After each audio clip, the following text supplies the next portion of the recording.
Welcome everybody to this session on inclusive seed delivery and extension, supporting seed champions to reach the last mile farmers. We're going to be together for about an hour, and we have a very interesting set of panelists on which to have a good discussion, which will come after two short presentations.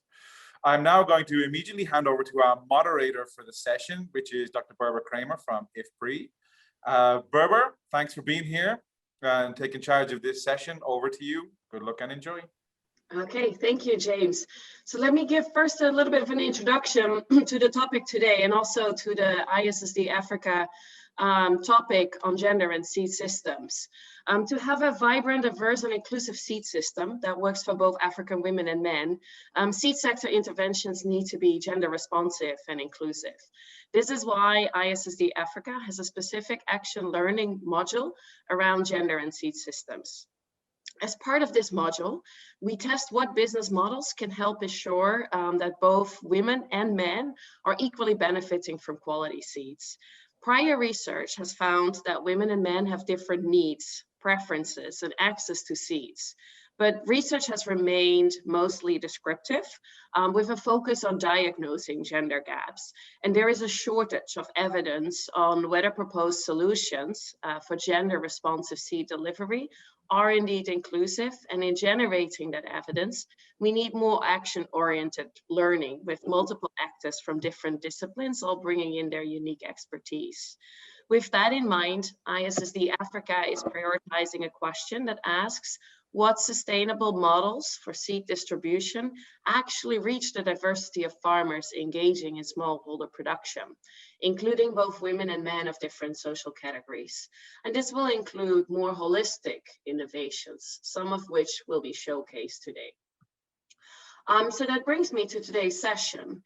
In this session, we will be focusing on the use of ICT for seed extension. Improving access to seeds has long been a hurdle, especially for the last mile of marginal farmers, but recent advances in digital technologies are creating new opportunities to more closely align supply and demand for seeds, but also to provide personalized information for smallholder farmers at scale, and to improve financial instruments such as credit and insurance to increase investments in high quality seeds. And we have today two exciting illustrations of how ICT can be used in seed systems work. Our first example will be presented by Joseph Chege from Acre Africa, an organization that develops, tests, and implements new solutions to improve farmers' resilience from agricultural and climate risk. Joseph will speak on how his organization leverages fintech and infotech to promote stress-tolerant varieties of quality seeds for women and men smallholder farmers across Kenya.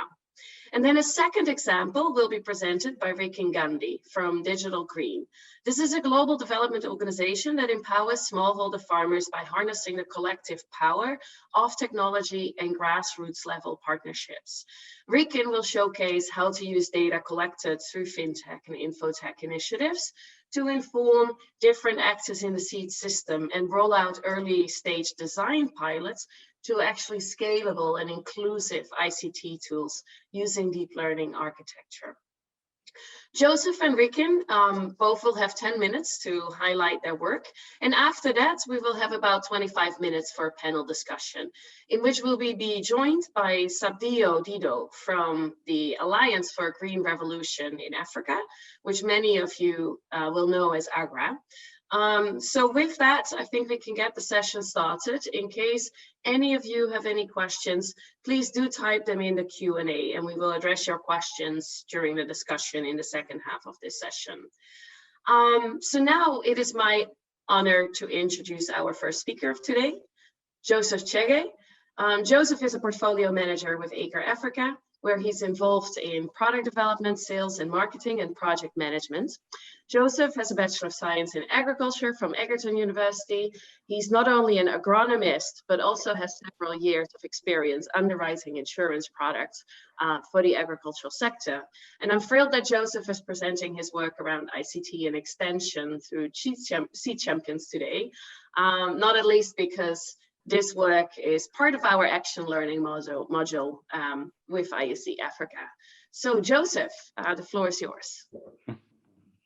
Thank you so much, Baba, for that wonderful introduction, and actually setting a good tone for this forum.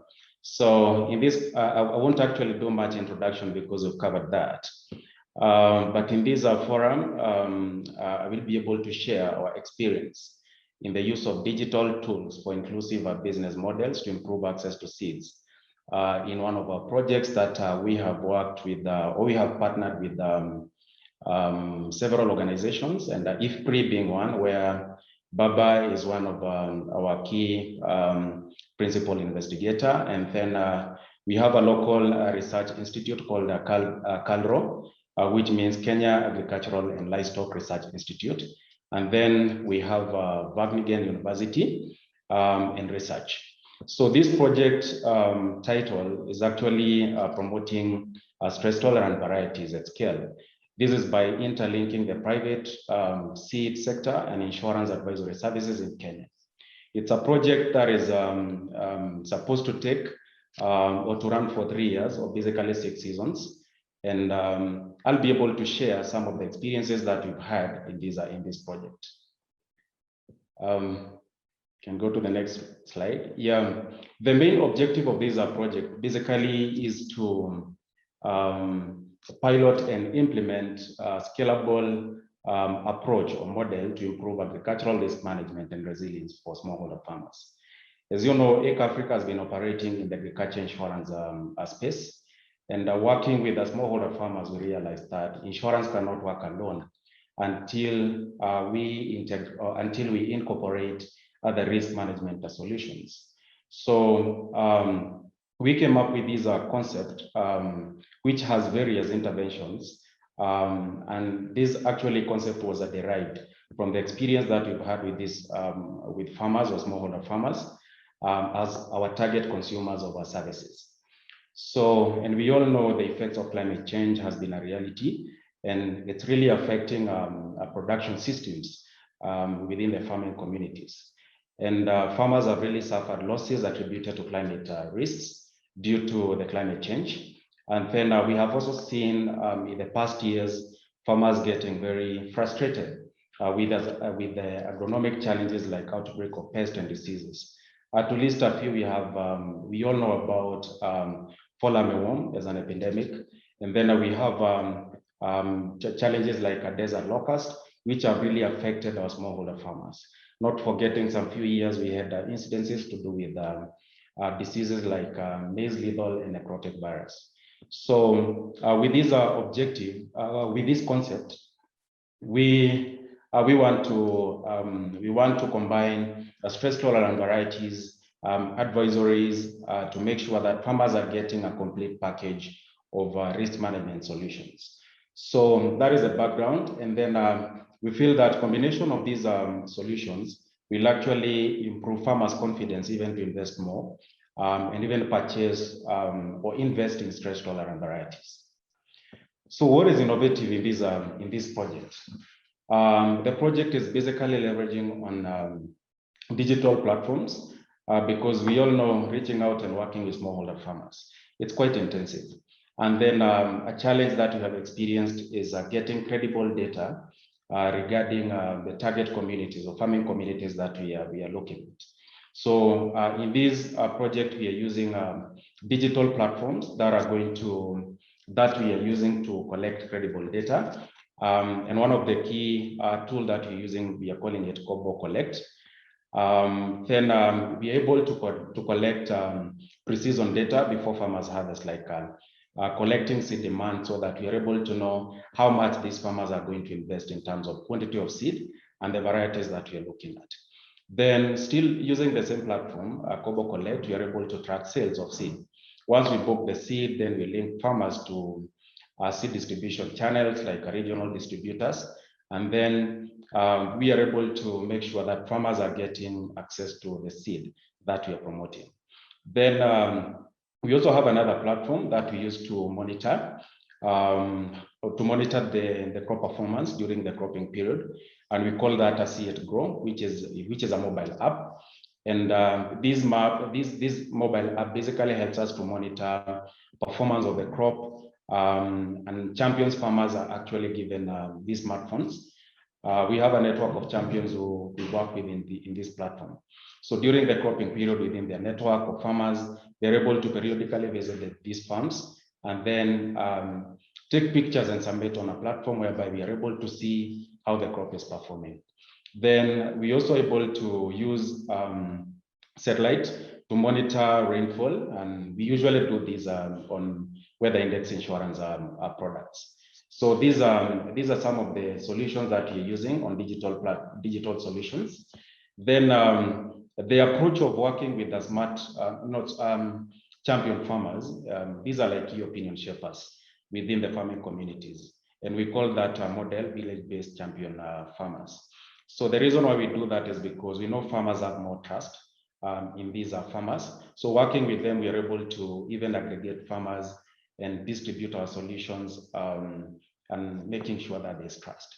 So currently in this project, we've already engaged about 199 champions who have managed to enroll or register 3,500 farmers. And then in the first season, when we started this project, because we wanted to promote uptake of stress-tolerant varieties, we approached 2 seed companies. One is UPL that distributes a sorghum variety called Advanta, which is a hybrid sorghum variety. Then we also work with a seed company called Dryland, which promotes maize, a variety called Sawa. Again, it's a hybrid. So we'll be able to see in my subsequent slides how the uptake of these particular varieties have been the experience of the uptake with the models of champion farmers. So, but key lessons that maybe I would like to highlight here in this slide, it's that we engage champion farmers to distribute seed. And then these farmers were getting like an incentive to, if you sell like 1 bag of seed, you're getting an incentive, which was actually ranging between 20 shillings to 30 shillings per bag of 2 kilos.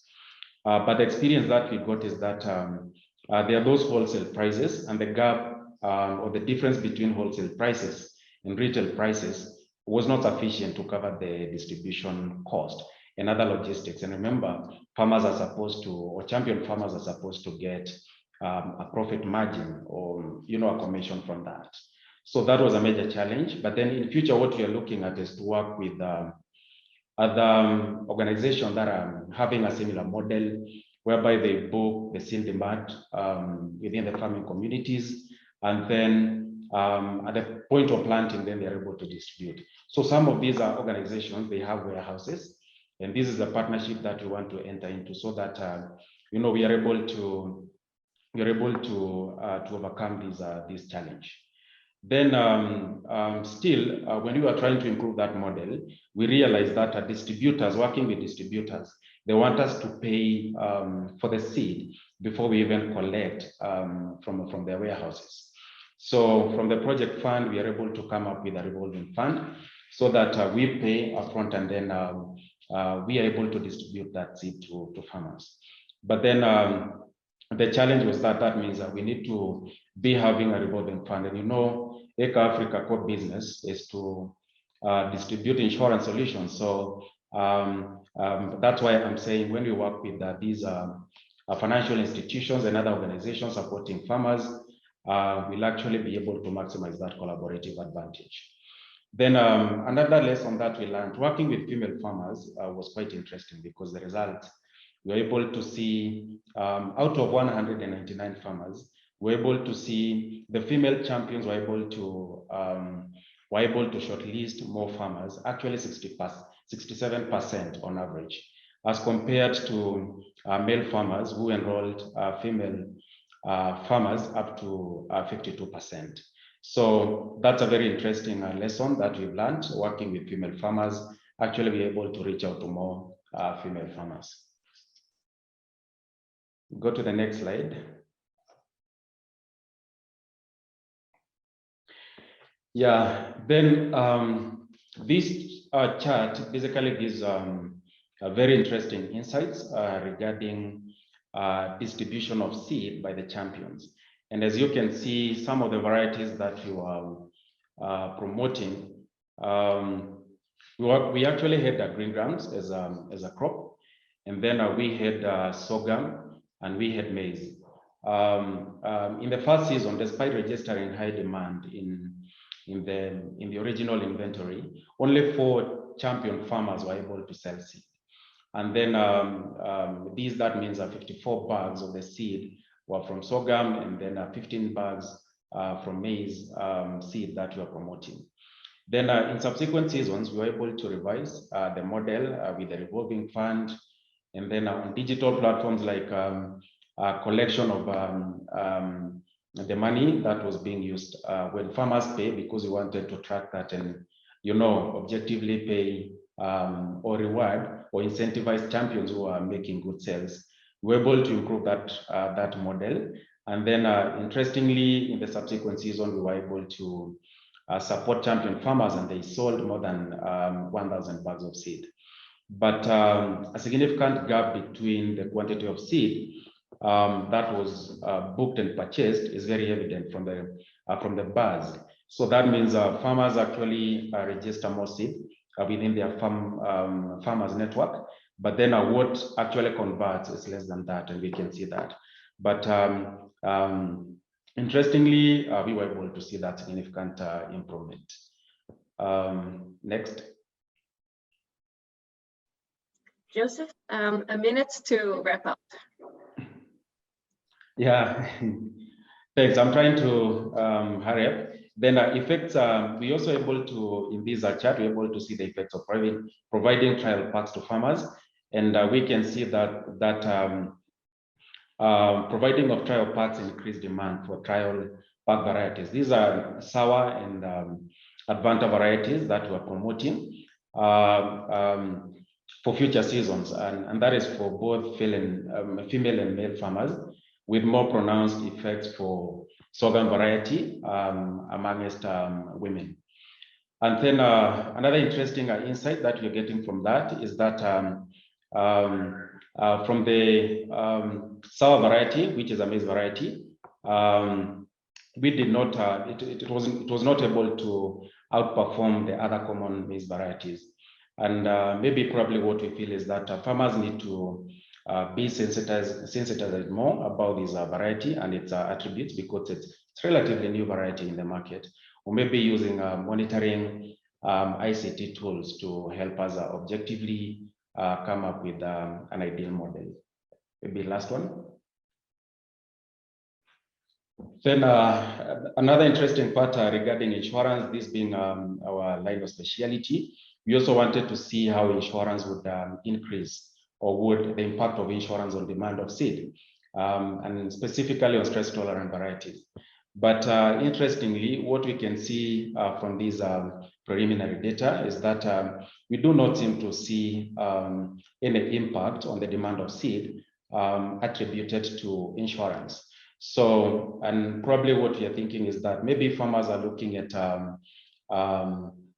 they're looking at insurance as a substitute of stress-tolerant varieties. So I think what we need maybe probably to do, and I think before the project end, we'll be able to make a conclusion whether we need to focus more on education, because we don't want farmers to look at insurance as a substitute of stress-tolerant varieties. So, and then we also don't seem to see any major gaps in gender gaps in the demand of seed in general, and specifically for stress-tolerant varieties. So I think that is it. I've tried to compress that experience, and maybe we'll be able to discuss further when we go to the questions. Thank you so much. Thank you so much, Joseph, for sharing so many findings. And also, I think, you know, this is showing that you might enter a program with a certain hypothesis on how interventions will play out, but it doesn't always end up that way. So I think that's interesting that you've highlighted that. This is the moment that we turn to our second panelist, Rikin Gandhi. It's really my pleasure to introduce you to Rikin Gandhi. He's the co-founder and the executive director of Digital Green. He has a master's from MIT and a background in computer science. He began his career at Oracle and then joined Microsoft Research India, where he studied ways to amplify the effectiveness of agricultural development. And then in 2006, he co-founded, with that background, really interesting background in computer science for agricultural development, what has now become Digital Green. Rikin, we're excited to learn more about how gender is a consideration in the digital architecture developed by your organization. Over to you. Thank you so much. It's great to be here with all of you. Thank you, Berber, James, and great to follow Joseph's great presentation. So Digital Green, as Berber said, started in 2006, initially as a part of Microsoft Research in a group looking at technology for emerging markets, initially with a real focus on seeing how can we amplify the effectiveness of agricultural extension programs, primarily those of government, ministries of rural development and agriculture across various parts of South Asia and Sub-Saharan Africa. And what I want to share with you today is how that work that really focused on agricultural extension, including on improving the adoption of improved seed varieties as well as agronomic practices, led us to the development of FarmStack, which is an open source protocol to enable the sharing of data across the food and agricultural system in a secure way. Next slide. So our work at Digital Green, as I mentioned, started on this agricultural extension intervention in which we would partner with government extension agents, train their district level extension agents to produce short videos of farmers sharing testimonials, demonstrating practices with their peers about new varieties of seed and livestock and agronomic practices that could then be shared amongst various neighboring extension agents and farming communities to drive up the rate of improved practice adoption by farmers being able to recognize their peers as role models. And this work has reached more than 2 million odd farmers, 70% of whom are women. And we've done it in real close collaboration with the government extension agents that already exist in countries like Ethiopia and in India. Next slide. Now, as this intervention has been taking place, data is being collected at each stage. When the videos are being produced, data is collected about who is featured in the video, what practices are included in the video, what location and time is that video about. And then as the videos are then screened by these local village level extension agents, data again is collected about what video is shown to which community, what farmers have gotten exposed to, what feedback they might have, and what practices they did or did not adopt subsequently. So this data over a longitudinal period of time ends up being very rich. But today, most of this data ends up being in a silo of the MIS or management information systems of our government partners or ourselves, and is just used for monitoring purposes and not in the hands of the farming communities themselves. Next slide. And so what we're trying to do with FarmStack is to enable this data to be placed back in the hands of the farming communities and extension agents themselves, so that they have the ability to determine what organizations they want to share this data with. Whether they want to, next slide, whether they want to share that data with a creditor or an insurance provider, or with a government extension agent, or with a buyer for traceability purposes, to enable, again, these farmers to have their own data wallet, so to speak, that they can consent and determine who they want to share their data with, and enable some of these supply-demand mismatches that exist in the seed sector and beyond. Next slide. Next slide. So we're all very familiar that the agri-tech sector has been really exploding in the last couple of years, which is obviously extremely exciting with the plethora of apps and new talent that has entered into the space. But at the same time, there is fragmentation of all these apps and services. And at the same time, there are also various types of compliance issues that organizations need to protect, for instance, the privacy of the farmer communities themselves, including through various legislation requirements in countries like Kenya or in India. And finally, much of the data about what varieties of seed farmers are adopting or what practices they're applying ends up in silos that the farmers themselves are not able to utilize to, for instance, share that data, let's say with a buyer who might want to have that information from a traceability point of view and might even be willing to provide a premium price for a farmer. Next slide. Oops. Oh, one previous. So you can think of the technology stack at two levels. The one that we're most familiar with that engages the farming communities themselves is at the platform level, what you see at the top half of your screen, which are essentially the apps and the services that reach farming communities and that they directly interact with. That's obviously where the greatest value is created. And that can include an extension service that might be providing a precision ag advisory to a farmer. That can include an insurance or a financial service product that, again, is engaging these farming communities directly. But what I want to motivate is the importance of also at the second half of the screen, the importance of these data sharing protocols, like the kind that we're developing in an open source way called FarmStack, that can codify the rules in which data is exchanged across all these apps and services in a way that protects the interests of those app and service providers themselves, as well as the farming communities. Next slide.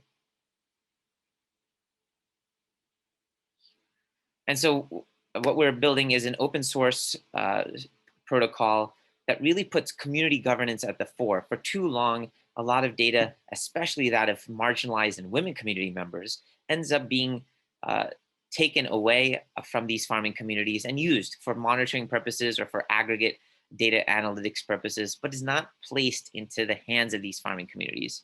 And there's a real need for usage policies that can codify the various types of data sharing agreements that exist in a legal terms of service that we're all used to just checking the box and moving ahead with, but putting it back in the hands of the farming communities, especially women, so that they can determine who they want to share their data with and have the ability to monetize their data in a way that they want to consent to, and not have that just be determined by arbitrary brokers of their data.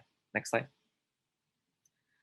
And the big motivation here is to go beyond what is typical ways in which data is shared, which tends to be very binary. Either I give you my data to say that, oh, I adopted this seed variety or I didn't. And if I give you that data, you can essentially store and forward that data as you wish.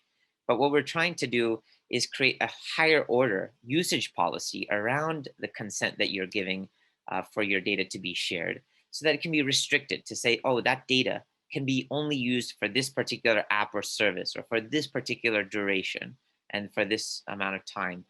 And that then allows greater control for the farmer or the data provider to just set these rules when they're exchanging data with one another.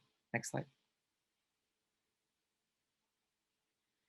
And so just to give you a snapshot of how that looks, whether a farmer has a smartphone or they don't, and an extension agent might be serving as their custodian or steward of their data to begin with, that data is then exchanged with, let's say, an insurance provider or with a creditor in a way that is peer-to-peer. It's not going through Digital Green or any other third party in between, but that credit agency that might use the fact that this farmer has adopted this particular seed variety and these set of agronomic practices around it is then wrapped with this usage policy that restricts that data to only being used for a particular purpose, let's say for a credit scoring purpose alone and for nothing else.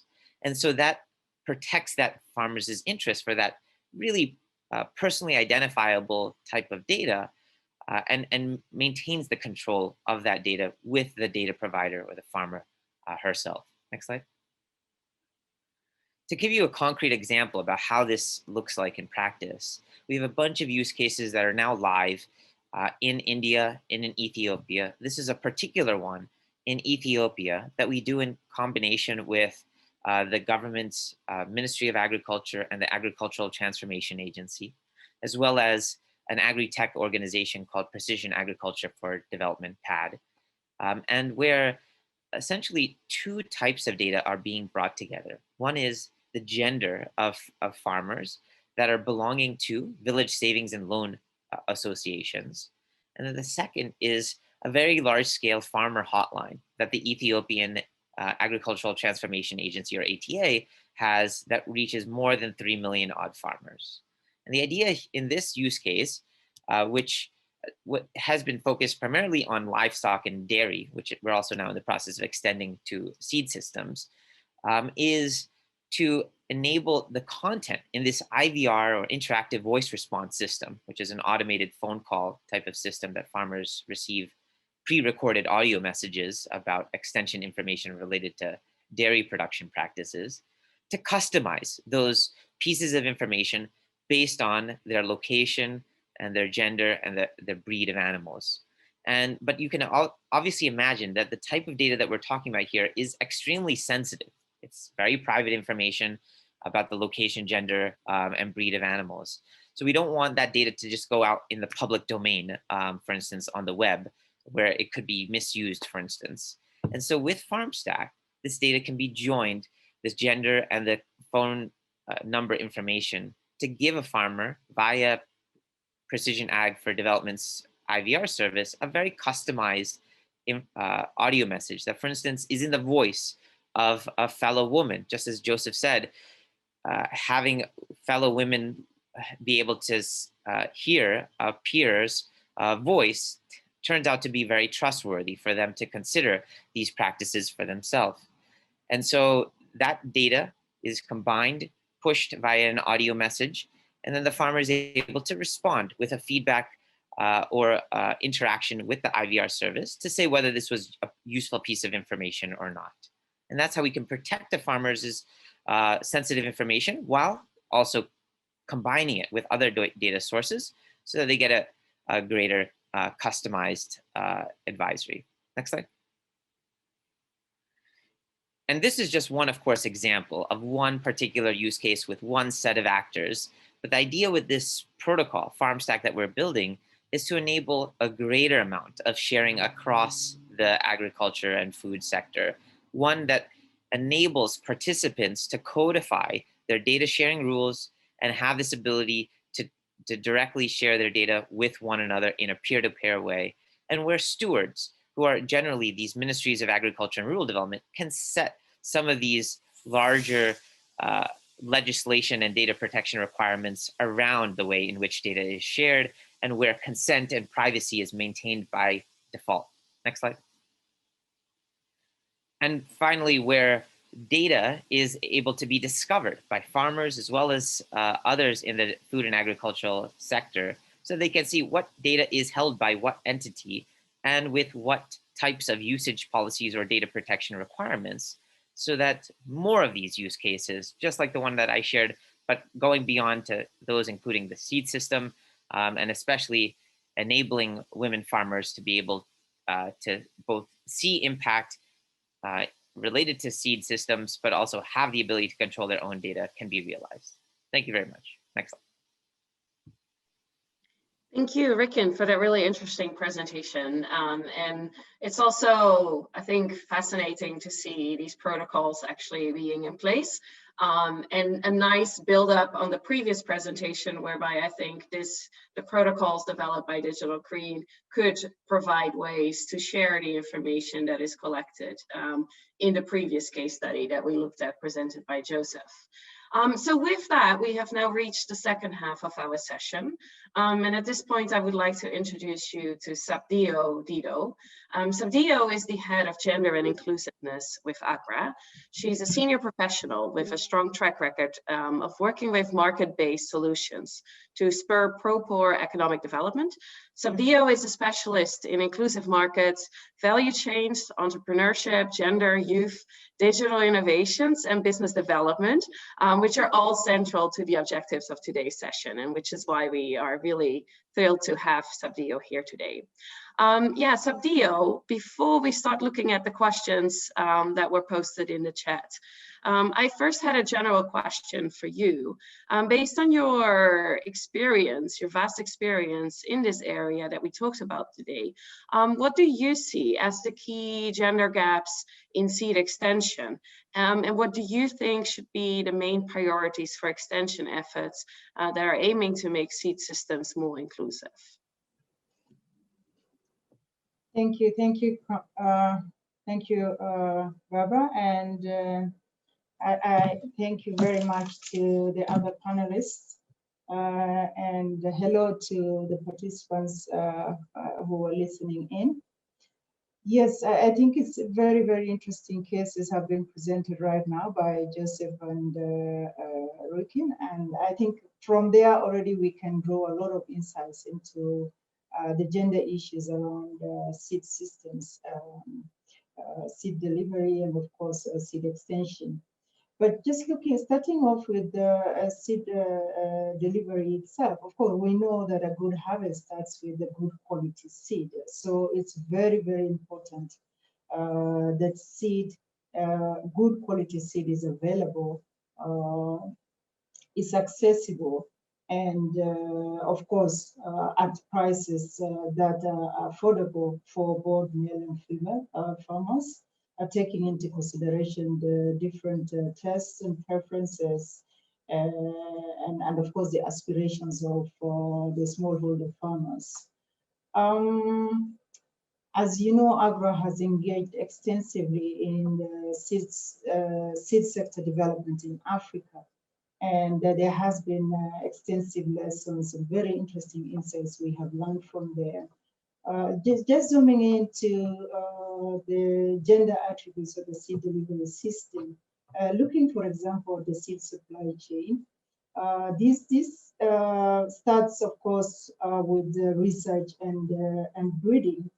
And if you look at it then from a gender perspective, the key question there is, how is the research agenda around, for example, the development of seed breeds and the professionals who actually deal with it, how much are they informed by the different needs, preferences, the socio-economic, cultural circumstances of the farmers? Of course, we know seed is a very location, agroecological specific product. So as much as we look, for example, at the physical traits of the seeds and how that fits within the agroecological zones, how much of the needs and preferences and the aspirations of female farmers are taken on board in seed breeding, for example. And looking at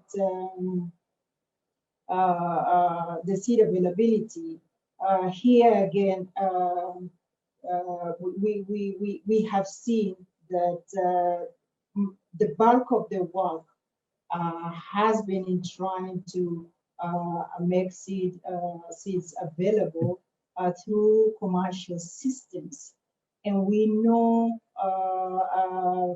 when it comes to commercial formal systems, a number of times these systems are, of course, driven by a profit motive, and anything that formalizes systems loses women.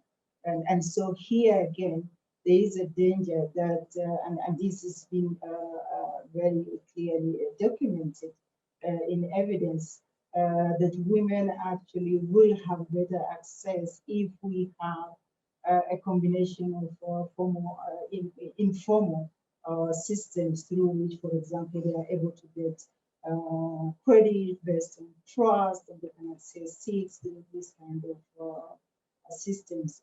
There's the issue of affordability. We know that, for example, male and female farmers are not endowed at the same level.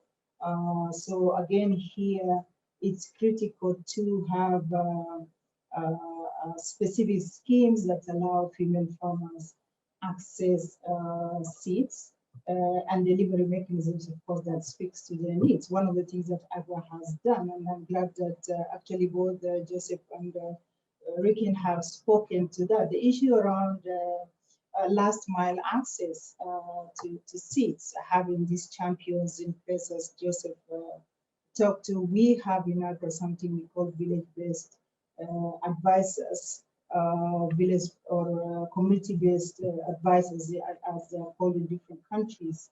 And these agents have actually really helped reduce the access to extension information relating to the different seed varieties, but also through the agro-dealer mechanism that Agro has supported over years. The last mile access has improved substantially. Distances are reduced to an agro dealer, for example, and for a country like Rwanda, which is where I am, has been able to reduce distances to accessing seeds from 15 kilometers, which was before the intervention started, to about 5 kilometers. And we know what that means from a gender perspective. So these are the gaps that need to be bridged. Of course, we know that in terms of seed extension, knowledge, information, insights, the demos that were shared by earlier colleagues. For example, in AGRA has in all the localities where new varieties of seeds are promoted, new production technologies are promoted, that this is accompanied by demos that are very close to farmers within the farming clusters led by these VBAs. And these VBAs, some of them are females, some of them are males. And again, coming back to the points that were raised both by Joseph and Rikin, I can actually confirm that where we have more female VBAs, there is technology transfer, there is information transfer between the female VBAs and female farmers. And in our case, in fact, we have even seen how that has translated to better adoption of seed varieties, of fertilizer use, of good agronomic practices. So we are, in fact, right now we have a study out to just determine what that means for productivity and yield gaps, which are one of the key issues, of course, that come to bear when we're talking about seed and productivity and income. So these gaps, the good thing is that these gaps are now out there in the public knowledge, and the important thing is then to find out what needs to happen to bridge these gaps. Of course, the issue around the power dynamics, right? Who has access to what, who controls what, who has benefits for what. We know that generally female farmers have less, they have less endowment, but also have less access to information because their networks are limited to their household, because of the primary care responsibilities that they have. So information is not always reaching them at the right place, in the right format, in the way that they can consume easily. So in a sector like agriculture, where you benefit from having more information than others, then essentially this means that they will be in a disadvantaged position. So again, in terms of trainings and capacity building, I think it's very, very important to bridge the gap in how women farmers and men farmers access these trainings, the convenience of these trainings, the methodologies that are used so that they are able to understand, comprehend, and of course apply. So these are some of the gaps, but I have, of course, went ahead and identified some of the areas that we have used to bring them for now. Over to you, Barbara. Thank you so much for those thoughts. That's really insightful. We do have a few questions in the chat. I have a few questions for Joseph. But before that, Rikin, I was wondering if you could tell us a little bit more about how the data that is being collected through some of the case studies, how can that be used in breeding? For instance, do you have gender disaggregated data that might help inform other parts of the seed system, including breeding efforts? Yeah, that's right. So we work in very close partnership with government extension and government extension agents, especially in these countries like India, Ethiopia, Kenya, Rwanda, are collecting this very granular data at an individual farmer level about the gender disaggregated information about what particular crop varieties, as well as agronomic practices these farmers are adopting. Today, this data, though, remains in the MIS systems of these government agencies. And the idea with FarmStack is that research or other private sector or other NGO actors may be able to tap into this data, albeit in a very secure fashion, so they can inform their own research agendas or their own services appropriately as per what's actually taking place in the field. That's really interesting. So Joseph, I see a few questions posted in the chat for you. And I think some of those are really related to how the model works and how you would see this model go to scale. Then we also have questions in the chat or comments around how important it is to bring the seeds closer to the farmers. So can you tell us a little bit more about how you would see this model go to scale whilst still reaching that last mile farmer? Yes, interesting. Thank you for that question. And I think based on experience and having worked in this space, one of the there are critical ingredients that I'm seeing in this for this to be sustainable and actually be an ideal model to reach out to smaller farmers. As I mentioned, where we see it, our main contribution is basically risk management. But then what makes us to include other risk mitigation measures like advisory services and then stress-tolerant varieties is because we want to see these farmers succeed and provide a comprehensive risk management solution. So part of the key ingredients that I'm seeing in these, and based on the experience that we've had in this project, is basically one of the most important things is entering into partnerships that are sustainable. As I mentioned, ECA Africa would only maybe provide or play one role of risk management in terms of insurance, but then I'm making sure that farmers have access to stress-tolerant varieties. It's a collective responsibility. And that's why I'm seeing from where we see it, it may be a bit expensive even to start another line of business to distribute seed. So that's why maximizing collaborative advantage, entering into the right partnership, that's one critical component that I'm seeing. Then the other one is farmers would see value because yes, we are telling farmers about these stress-tolerant varieties, but then they may not be able to achieve the full potential of these varieties. So agronomic advisories and making sure that farmers have access to these is very critical as a second ingredient. So how do we deliver these? Leveraging on digital solution is very critical, and based on experience, we have seen farmers getting very excited working with the digital platforms that we are providing. So that is the second one. Then lastly, it's about awareness. Farmers, we still feel, we only work with a small fraction of farmers. And the farmers need to keep on getting sensitized about these stress-tolerant varieties and the benefits of these varieties. Then something interesting about the variety, sometimes these notion whereby farmers feel, yes, the hybrid varieties that you're promoting to us are quite expensive. But with this common approach whereby we are going there as a team, and there's partners who are like-minded, we'll be able to break it down and actually enable farmers farmers understand the benefits of using stress-tolerant varieties. In case of a bad season, how are they supposed to cope with that? And with continuous awareness programs, then I'm sure farmers will be able to adopt these. So I think those are the key ingredients. I don't know whether you would like me to respond to the other question about vegetables. Yes, go ahead. Yeah, from where we see it as insurance service providers, we usually target value chains based on the number of farmers who are actually which value chains are most common. And like maize in Kenya, it's a major crop.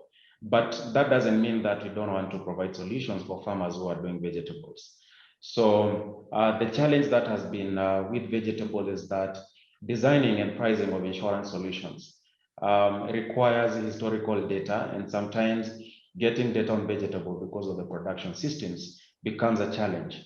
like yield. And I give a good example. If you're doing kales or you're targeting farmers who are doing cabbages, getting a data, historical production data becomes a challenge, because most farmers do that under irrigation, and then they will plant from January to December, anytime. So getting that data and providing solutions to farmers who are doing that, and especially at small scale, becomes very expensive for insurance companies to provide insurance solutions to them. So I think that's a challenge, but that doesn't mean that we overlooking that space. I think with time we'll be able to get solutions that are suitable for vegetable farmers. That's wonderful.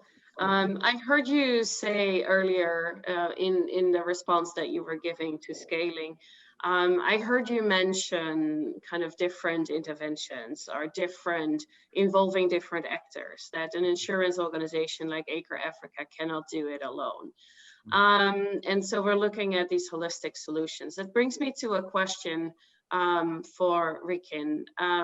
How would this work in practice if you're working with the farmer communities and there is data being collected through your different initiatives? How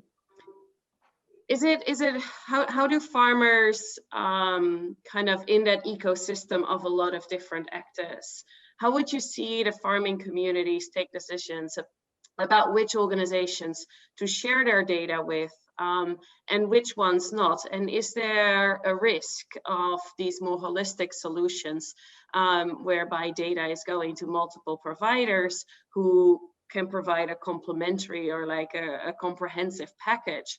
Is there a risk that those solutions might not be created as much, or that they might not have as much opportunity because farming communities might be selective in the organizations that they share data with that? What's your thinking on that?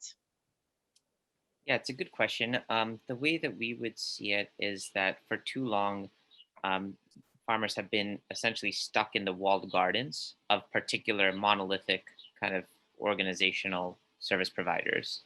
The idea is like to put more of that control into the farmers' hand. They still might leverage all the services of a single provider, but to give them greater choice, to say that I can take my data with me with another third-party service. And the idea is also, especially with respect to women, for very long, the data about supply-demand matching in a marketplace or extension agents tends to be very skewed for a particular demographic that, let's say, the extension system just decides to base their efforts upon. But by putting the control of the data back, let's say, into the women farmers or women extension agents' hands, then they're able to represent themselves more, to say that perhaps their rate of adoption might be, let's say, lower than their male counterparts. What are the reasons for that? Can that inform how extension messages or seed variety development could be informed? That's the sort of idea of putting greater control into the farmers' hands. And of course, maybe not all farmers have access to smartphones and the ability to make these sort of decisions, but that's where the extension agents of the government can serve as facilitators in the process. Okay, thank you. I see that we've hit the sort of 50-minute mark and James has appeared, which is a good cue for us to wrap up. Thank you so much. It was really interesting to hear these different cases and how ICT can be used. I definitely gained a lot of ideas myself for future work. And I hope the same holds for the other panelists and attendees. So thank you all so much for taking the time to be with us here today. And if in case of any questions, feel free to reach out. James, back to you. Lovely. Thank you very much, Barbara. And indeed, thank you to all of our panelists and speakers. What a really nice session. I really enjoyed it. And thanks also for helping to unpack a lot of what are some new concepts, new language, vocabulary for us all in the audience. Really very much appreciated to have such new and different and exciting perspectives brought in for today's program. Thank you again. Final word. Let's leave it here for this session. We have another very interesting session coming up. As many of us know, across CGIR, There's a reformation process, and we have a couple of invited guests, or a panel of invited guests, to really unpack, explain what does that mean for seed system development? How is seed system development going to be embedded into one CGIAR? And that will be our last discussion session for the day. And I'm happy to see that there are more and more people joining for that session. We'll begin with that session just around 5 minutes from now. So we'll take a step back and getting the next panel ready. Many thanks, and see you again soon.